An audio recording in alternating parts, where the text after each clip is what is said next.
from Cisco's Race Tuning, and we're here this afternoon to show you the quick and easy way to change your tyre. The first thing to do when changing your tyre obviously is to remove the valve cap, remove the valve itself.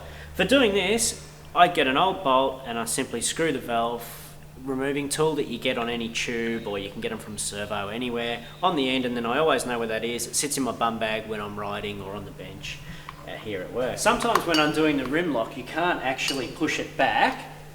It's jammed into the tyre. If this happens, the easiest way to do is to hold it up, put your tyre lever on top and push down to release the rim lock.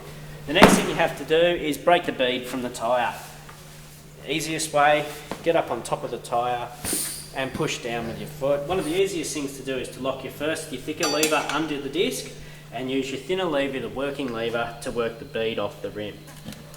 Always take small steps when doing this, about 1.5 to 2 inches. That way you don't have to exert a lot of pressure onto the tyre and it will reduce the chance of breaking the bead. Okay. After getting the bead off the rim, the next step is to remove the tube. The easiest way to do that is to pop the valve stem in, reach through your hand and take the tube out. The next step is to remove the tyre or the carcass from the rim. The easiest way to do that, take the thicker of the two levers, place through the tyre like that and across to the opposite side rim, and then lever across. Next, take your rubber mallet, or sometimes you can use your knee, and just knock the bead off.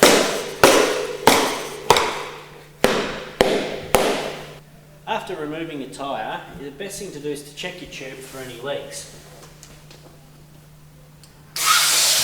Okay, next we take our tyre, and I always use talcum powder when fitting tyres because it's not as messy as using detergent, and that way when it rains and gets wet there's not a detergent base left which can encourage your tyre to slip. Putting the talcum powder on, hold your hand under the bead so that way it gets on both sides of the bead, the inside and the outside, to assist in the tyre slipping on the rim. Pop the rim lock straight in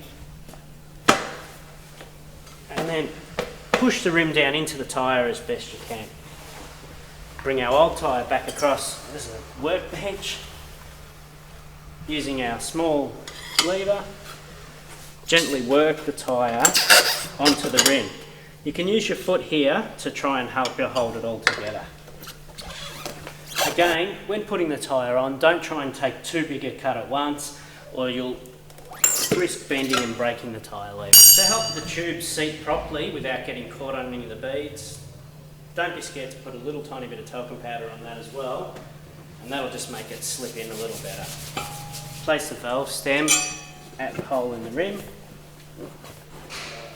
and then just simply feed the tube through into the tyre. After fitting the tube, place the locking nut on the valve stem, and this will stop the valve stem being able to pop back through the rim when you're putting the other side of the bead of the tyre on. The next thing to do is to square the tyre up while you still can, so your valve stem is square to the rim, and now we put the tyre on. Remember, starting at the valve, finishing at the valve.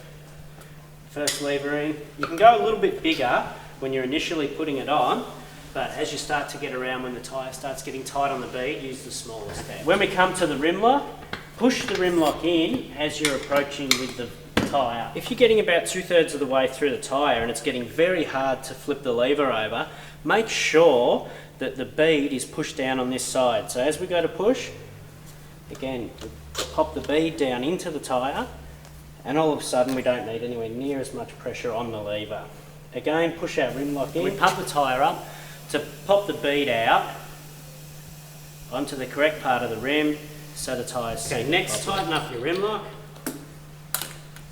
Okay, when fitting the valve cap, one thing I always do is the little security lock bolt I leave up to lock the valve cap on, because if you have it tight down onto the rim and your tyre, due to underinflation, does manage to slip, it'll actually tear the valve stem out of that tube, causing a flat tyre. It's that simple. That's how you change a tyre.